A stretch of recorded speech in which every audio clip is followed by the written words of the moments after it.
Alo. Alo. İyi akşamlar. İyi akşamlar. İzzet Suca İstanbul'dan hoş geldiniz yayınımıza. Hoş bulduk hocam. Hoş bulduk. Hemen hocamıza sorunuzu alalım dilerseniz. Hocam iyi akşamlar. Hayırlı akşamlar, buyurun.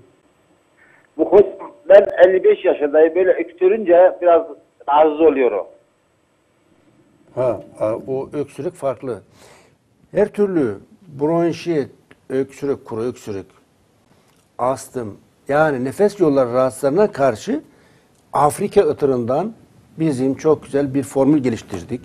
Bu Afrika ıtırı dünyada öksürük, bronşit, astım, faranjit, sinüzit gibi nefes yolları rahatsızlarında dünyada en etkili bitkidir. Tedavisi mümkün, problem değil.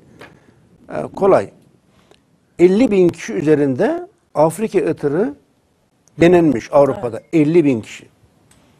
Problem değil, o kolay.